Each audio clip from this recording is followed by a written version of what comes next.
Hello student, আজকের এই ভিডিওতে আমি তোমাদের সামনে আলোচনা করছি বিকম ফিফথ সেমিস্টারের যে ট্যাক্সেশন 2 সাবজেক্টটা আছে এই সাবজেক্টটা সাজেশন নিয়ে। আজকের ভিডিওতে আমরা বিকম ফিফথ সেমিস্টারে যে ট্যাক্সেশন 2 সাবজেক্টটা আছে সেই সাবজেক্টের সাজেশনটা নিয়ে যে ডিসকাশন করব, এই সাজেশনটা তোমাদের কাছে দুটো পার্টে আসতে চলেছে, একটা ফার্স্ট পার্ট, একটা সেকেন্ড পার্ট। ফার্স্ট পার্টে পুরোপুরি থিওরি আসবে এবং সেকেন্ড পার্টে অঙ্ক আসবে, অঙ্কের সাজেশন আসবে। সেকেন্ড পার্টে অঙ্কের সাজেশন আসবে এবং খুবই কয়েকটা সিলেক্টেড অঙ্ক চুজ করা হয়েছে। ওই টাইপের অঙ্কগুলো করে গেলেই তোমাদের পরীক্ষা ইজিলি হয়ে যাবে, খুব ভালো স্কোর করা যাবে। ঠিক আছে, তো কি বললাম, ট্যাক্সেশন 2 আজকের ভিডিওতে কাদের সাজেশন দেবো? অনার্স। এই সাজেশনটা কিন্তু শুধুমাত্র অনার্স স্টুডেন্টদের জন্য, জেনারেল স্টুডেন্টদের সাজেশনটা আমরা নেক্সট ভিডিওতে নিয়ে আসবো। অনার্স স্টুডেন্টদের সাজেশনটা প্রথমে আমরা নিয়ে এসেছি। ঠিক আছে, তো তো তোমরা জানো তোমাদের ট্যাক্সেশন 2 সাবজেক্টটা তোমার টোটাল 5টা গ্রুপে কোশ্চেন সেট হয়। একটা ঠিক আছে, 5টা গ্রুপে কোশ্চেন সেট হবে। গ্রুপ হচ্ছে group A B C D E. A B C তিনটে গ্রুপ হচ্ছে তোমার তোমার ডাইরেক্ট ট্যাক্স, আর গ্রুপ ডি আর ই হচ্ছে ইনডাইরেক্ট ট্যাক্স। তো ডাইরেক্ট ট্যাক্সে প্রথমে গ্রুপ এ থেকে 5 নম্বর 3টে অ্যাটেন্ড করতে হবে, গ্রুপ বি থেকে 10 নম্বর একটা, আর গ্রুপ সি থেকে 15 নম্বর একটা। তো আমরা যদি থিওরির কথা বলি, ডাইরেক্ট ট্যাক্সে তোমার গ্রুপ বি আর সি অনার্সের স্টুডেন্টদের বলছি পুরো তো অঙ্কই করতে হবে, এখানে কোনো অপশন নেই। কিন্তু গ্রুপ এ থেকে তোমার 5 নম্বরে যে তিনটে কোশ্চেন লিখতে হয়, তার মানে দুটো কোশ্চেন তুমি থিওরি পাচ্ছই। ঠিক আছে, তো সেই দুটো থিওরি তুমি এই ভিডিওতে পেয়ে যাবে। অর্থাৎ 10 নম্বর থিওরি তোমাকে লিখতেই হবে গ্রুপ তোমার ডাইরেক্ট ট্যাক্স থেকে। আর ইনডাইরেক্ট ট্যাক্স থেকে তুমি মোটামুটি ধরে নাও 15 নম্বরের মতন থিওরি তোমাকে লিখতেই হবে। তাহলে 10 আর 15 মিলিয়ে কত হলো? 25 নম্বরের থিওরি। তো আমরা কি শুধু 25 নম্বরের থিওরির জন্য কোশ্চেন দেবো? না, দেখো সবাই তো অঙ্ক পারবে না। ঠিক আছে, তারা তো অঙ্কের সঙ্গে থিওরি যে অর আছে সেই থিওরি গুলো তারা অ্যাটেন্ড করবে। তা আমরা পুরো থিওরিটাই তুলে ধরবো। ঠিক আছে, পুরো থিওরিটাই তুলে ধরবো। তো অনেকে দেখবে আইটিসির অঙ্ক পারবে, কিন্তু আইটিসির অঙ্কের সঙ্গে তো কম্পিটিশন স্কিমের থিওরি দেবে। বা ধরো কেউ তো কাস্টমসের অঙ্ক পারবে, কাস্টমসের সঙ্গে কাস্টমের থিওরি অরে আসবে। তা আমরা ওই থিওরি গুলো প্রোভাইড করবো। তো চলো আমরা বেশি সময় নষ্ট করব না। ঠিক আছে, আমরা বেশি সময় নষ্ট করব না। সময় নষ্ট না করে আমরা আমাদের ল্যাপটপ স্ক্রিনে চলে যাব, ওখানে গিয়ে আমরা ট্যাক্সের থিওরি সাজেশনের কোশ্চেন গুলো দেখবো। আর একটা কথা, তোমাদের যদি দরকার হয়, তোমাদের যদি এই ট্যাক্সের যে থিওরির নোটস দরকার হয় বেঙ্গলি ভার্সন বা ইংলিশ ভার্সন, তাহলে তোমরা অবশ্যই কমেন্ট বক্সে কমেন্ট করে জানাবে। আমাদের যে টেলিগ্রাম চ্যানেল লিঙ্ক দেওয়া আছে, লিঙ্কটা তোমরা জয়েন করবে, ওখানেই টেলিগ্রাম চ্যানেলের মধ্যে তোমরা তোমাদের পিডিএফটা পেয়ে যাবে। তো চলো আর সময় নষ্ট না করে আমরা আমাদের ল্যাপটপ স্ক্রিনে যাই, সেখানে গিয়ে আমরা আমাদের থিওরির কোশ্চেন গুলো দেখি। এখন যেটা আমি তোমাদের বললাম যে ট্যাক্সেশন টুর যে থিওরির সাজেশন গুলো দেবো, সেই থিওরি গুলো তোমরা দেখতে পাচ্ছ স্ক্রিনে। তো তোমাদের যদি এই থিওরির কোশ্চেন গুলো দরকার হয়, ঠিক আছে, যদি এর কোশ্চেন গুলো দরকার হয় তো তোমরা স্ক্রিনশট তুলে নাও। আর যদি তোমাদের সত্যি পিডিএফ দরকার হয় এবং এই যে ট্যাক্সেশন 2 যে সাবজেক্টটা আছে, ঠিক আছে, এই সাবজেক্টের নোটস, ঠিক আছে, এই কোশ্চেন অ্যান্সারগুলোর নোটস বেঙ্গলি বা ইংলিশ ভার্সনে যে নোটস দরকার হয়, তাহলে মিনিমাম এই ভিডিও তোমাকে 100টা লাইক করতেই হবে। তাহলে কিন্তু তার এর অ্যান্সারের পিডিএফটা তোমরা পেয়ে যাবে। অ্যান্সারের পিডিএফ আমরা টেলিগ্রাম চ্যানেলে আপলোড করে দেবো এবং এই কোশ্চেনের পিডিএফও আমরা টেলিগ্রাম চ্যানেলে আপলোড করে দেবো। আর না হলে তোমাদের তো স্ক্রিনশট তুলে তোমাদের কাজ চালিয়ে নিতে হবে। তো ঠিক আছে, তো চলো প্রথম যে কোশ্চেন, আমরা প্রথমে ডাইরেক্ট ট্যাক্সের থিওরির কোশ্চেনগুলো নিয়ে ডিসকাশন করে নিই। প্রথম চ্যাপ্টার ট্যাক্স ম্যানেজমেন্ট। এখান থেকে দেখো আমি বেসিক্যালি 4টে কোশ্চেন রেখেছি। 4টে কোশ্চেন রেখেছি, তার মধ্যে দুটো কোশ্চেন ইম্পর্টেন্ট দিয়ে দিয়েছি তোমাদের। 3 নম্বর আর 4 নম্বর এইগুলো টপ ক্লাস ইম্পর্টেন্ট। ঠিক আছে, 3 নম্বর কোশ্চেনটা দিয়েছি হোয়াট ইজ বিলেটেড রিটার্ন। ঠিক আছে, তো what is the time limit for submitting a belated return আর can a belated return be revise. এটা কিন্তু একটাই কোশ্চেন আসবে, এবং অনেকগুলো কোশ্চেন। এই পুরো কোশ্চেনটা ধরেই 5 নাম্বার দেবে। ঠিক আছে, তো পুরো কোশ্চেনটা ধরেই কিন্তু তোমার 5 নাম্বার আসবে। ঠিক আছে, নেক্সট কোশ্চেন দিয়েছি write a short note on permanent account number মানে প্যান। ঠিক আছে, mention any two transaction where quoting if PAN is compulsory. এমন দুটো ট্রানজাকশন বলো যেখানে প্যান নাম্বার দেওয়া বাধ্যতামূলক। State whether quoting PAN is mandatory in the following cases. দুটো উদাহরণ দিয়েছি, এখানে কি প্যান নাম্বার দেওয়া বাধ্যতামূলক? ঠিক আছে, তো আচ্ছা, এই দুটো কোশ্চেন খুব ইম্পর্টেন্ট। এই দুটো কোশ্চেন খুব ভালো করে পড়বে। এবং এছাড়াও যে দুটো কোশ্চেন তোমরা নিজেরাই জানো, এই কোশ্চেন এমনি না বললেও তোমরা সবাই জানো, সেটা কি? 2 নম্বর কোশ্চেনটা দেখো কি বলেছে, state the due dates for filing of return by an individual assessee। বলো না, একজন ইন্ডিভিজুয়াল অ্যাসেসির, যে আমি বা তুমি, ঠিক আছে, যে কোনো ইন্ডিভিজুয়াল অ্যাসেসির রিটার্ন সাবমিট করার ডিউ ডেট কি? 31 জুলাই। 31 জুলাই সিম্পল একটা কোশ্চেন।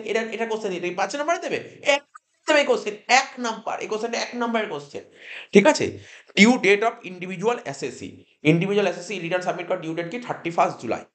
আচ্ছা, আর একটা একের কোশ্চেন কি বলেছে, mention any 3 circumstances when an SSC liable to submit return of income if the total income of the SSC does not exceed maximum amount not chargeable to tax। আমরা কি জানি, আমাদের জিটিআই যদি 2.5 লাখ টাকা ক্রস করে তাহলে রিটার্ন সাবমিট করতেই হয়, কিন্তু বলছে তুমি এমন কিছু কেসের বলো যেখানে তোমার টোটাল জিটিআই 2.5 লাখ ক্রস করেনি অথবা তোমাকে রিটার্ন সাবমিট করতে হবে।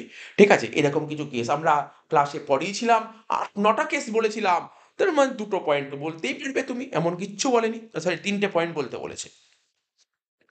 আচ্ছা, এর পরের চ্যাপ্টারে চলে আসো, অ্যাসেসমেন্ট অফ রিটার্ন। এখান থেকে আমরা 3টে কোশ্চেন রেখেছি, এই 3টে কোশ্চেন খুবই ভালো করে পড়বে। Self assessment, tax, summary assessment আর বেস্ট জাজমেন্ট অ্যাসেসমেন্ট, এই 3টে কোশ্চেন পড়লেই হয়ে যাবে, এখান থেকে আসবেই শিওর একটা 5 number. Next advance tax. Advance tax থেকে তোমাদের অনার্সে তো অঙ্কই আসে না, আমরা কি জানি অ্যাডভান্স ট্যাক্স থেকে 10 নম্বর অঙ্ক আসে, তার সঙ্গে অরে ইন্টারেস্টের অঙ্ক আসে, অ্যাডভান্স ট্যাক্সের সঙ্গে ইন্টারেস্টের অঙ্ক আসে। স্যার তাহলে অ্যাডভান্স ট্যাক্স থিওরি দিয়েছেন কেন? দেখো, মানে এরম ভেবো না যে স্যার অ্যাডভান্স ট্যাক্সের অঙ্ক পারবো না মানে থিওরি, এরম নেই কিন্তু। তোমাদের অনার্সে অ্যাডভান্স ট্যাক্সের সঙ্গে ইন্টারেস্ট অর আসবে এবং অঙ্কর সাথে অঙ্ক অর আসবে, কোনো থিওরি অর আসবে না। ঠিক আছে, তাহলে স্যার থিওরি কিসের জন্য?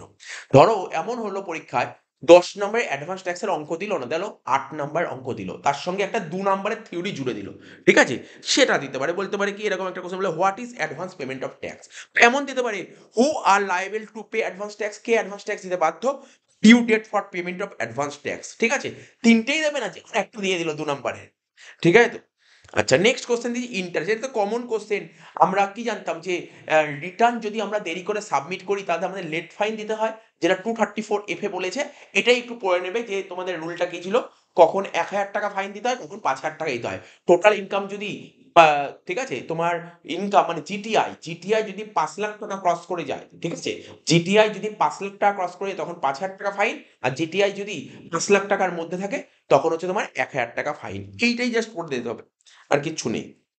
টিডিএস থেকে দেখো আমি 3টে কোশ্চেন দিয়েছি, 3টে কোশ্চেনই ইম্পর্টেন্ট। ঠিক আছে, 3টে কোশ্চেনই ইম্পর্টেন্ট, পড়ে যাবে।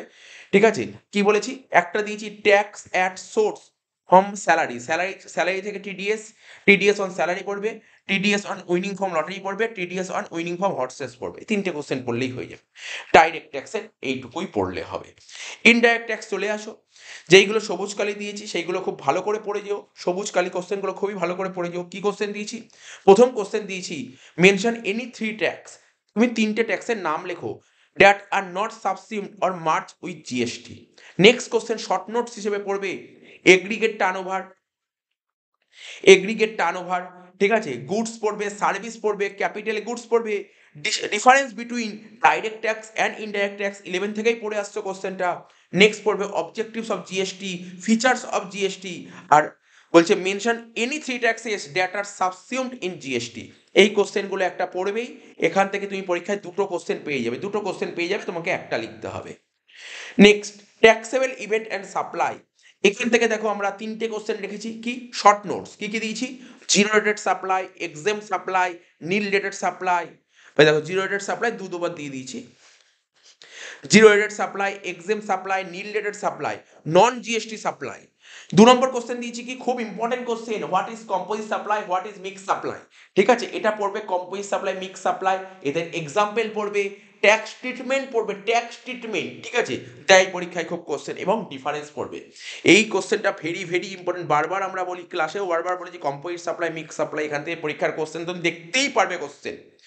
3 নম্বর question, what is exempt supply, how it differs from zero rated supply, মানে এক্সেম সাপ্লাইয়ের সঙ্গে জিরো রেটেড সাপ্লাই ডিফারেন্সটা পড়বে। আর কি পড়বে, ট্যাক্সেবল সাপ্লাই আর নন ট্যাক্সেবল সাপ্লাই। ছোট ছোট কোশ্চেন, অ্যান্সার খুব বড় বড় হবে না, ছোট ছোট অ্যান্সার হবে, একদমই ছোট ছোট অ্যান্সার হবে। ঠিক আছে, next question, charge of GST থেকে আমরা একটাই কোশ্চেন দিয়েছি, কারণ এর চেয়ে বেশি কোশ্চেন নেই, করতে পারছি না আমরা। সেটা কি, forward charge and reverse charge, example সহ ডিসকাশন। ঠিক আছে, টাইম অফ সাপ্লাই, দেখো টাইম অফ সাপ্লাই তো দিয়েছি তো কোশ্চেন, দেখো কোনো গ্রিন কালিতে হাইলাইটই করিনি, কারণ আমার কাছে মনেই হয়নি এবছর টাইম অফ সাপ্লাই থেকে থিওরি দেবে, আমার কাছে মনে হচ্ছে টাইম অফ সাপ্লাই থেকে থিওরি দেবে, টাইম অফ সাপ্লাই থেকে অঙ্ক দেবে। ঠিক আছে তো? তো দেখো কি লিখেছি, how the time of supply is determined in the following cases, supply of goods and advance from customer. ঠিক আছে, নেক্সট বলছে কি, state the provision relating to time of supply of service in case of forward charge and reverse charge. তো service দিয়েছি, কেন দিই service? আগের বছর পরীক্ষায় গুডস চলে এসছে, সার্ভিস কোনোদিন আজ পর্যন্ত সিইউতে আসেনি, কেন জানি না। যদি মনে হয় অঙ্ক দেবে না সিইউ, তাহলে যদি থিওরি দেয় তাহলে থিওরি দিলে সার্ভিসই দেবে। এবং ক্লাসে আমরা দেখো আমরা সেকেন্ড ভিডিও করি, টাইম অফ সাপ্লাই দুটো ভিডিও প্রোভাইড করি তোমাদের, একটা গুডস আর একটা সার্ভিসের ভিডিও দেবো, ডিটেলসে ধরে ধরে ধরে বুঝিয়েছি। ঠিক আছে? তো ভ্যালু অফ সাপ্লাই থেকে আমরা একটাই থিওরি দিয়েছি, বাট ভ্যালু অফ সাপ্লাই থেকে অঙ্কই পরীক্ষায় আসবে তোমার। ঠিক আছে? বলছে mention the components that are included in value of supply of goods. ঠিক আছে? Value of supply of goods এর মধ্যে কোন কোন কম্পোনেন্টগুলো ইনক্লুড করা হয় পড়িয়েছি। কম্পোজিশন স্কিম, এখান থেকে আমরা একটাই কোশ্চেন দিয়েছি। ঠিক আছে? কম্পোজিশন স্কিম থেকে আমরা একটাই কোশ্চেন দিয়েছি, সেটা কি? What do mean by composition scheme, advantage of composition scheme. ঠিক আছে? Mention any 4 cases where person is not eligible to opt for composition scheme. আর বলছে mention the condition to be fulfil in order to avail the benefit of composition scheme. একটাই question দিয়েছি। এবং দেখো এই থিওরিটা দিয়েছি না, আইটিসি মানে ইনপুট ট্যাক্স ক্রেডিটের অঙ্কের সঙ্গে এই থিওরিটা অর দিতে পারে। ঠিক আছে? আর আমরা তো প্যাটার্ন দিয়েই দিয়েছি কার সঙ্গে কি অর দেবে। ঠিক আছে? তো তো দেখো তোমরা যদি ইনপুট ট্যাক্স ক্রেডিট মানে আইটিসি ক্রেডিটের অঙ্ক ভালো করে পারো, তাহলে এই থিওরি না পড়লেও চলবে, না পড়লেও চলবে। ঠিক আছে? তো অঙ্ক যদি ভালো করে পারো। এবং স্যার থিওরি তো বুঝি না, বই থেকে থিওরি কি করে মুখস্থ করব? না বুঝে মুখস্থ করবো, ভুলভাল লিখবো। দেখো আমাদের ইউটিউব চ্যানেলে চলে যাও, তো আমরা কম্পোজিশন স্কিমের একটা ভিডিও প্রোভাইড করেছি, পুরো ডিটেলসে ধরে ধরে বুঝিয়েছি, ধরে ধরে স্টেপ বাই স্টেপ বুঝিয়েছি।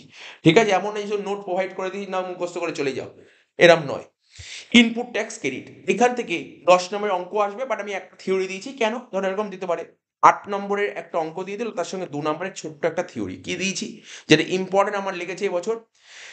State two cases where input tax credit is not available, এমন দুটো কেস বলো যেখানে ইনপুট ট্যাক্স ক্রেডিট অ্যাভেলেবেল নেই। ঠিক আছে? আর কি কোশ্চেন দিয়েছি? Maximum time limit for claim ITC claim করার ম্যাক্সিমাম টাইম লিমিট কি আছে, আর condition to be satisfied for taking input tax credit. Custom থেকে কিছু থিওরি তোমাকে পড়ে যেতে হবে। ঠিক আছে? দেখো কাস্টম থেকে কটা কোশ্চেন দিই? তিনটে কোশ্চেন দিয়েছি। কি কি? Define goods according to custom act. Define goods মানে গুডস, কাস্টম চ্যাপ্টারে গুডসটা সম্পর্কে পড়বে।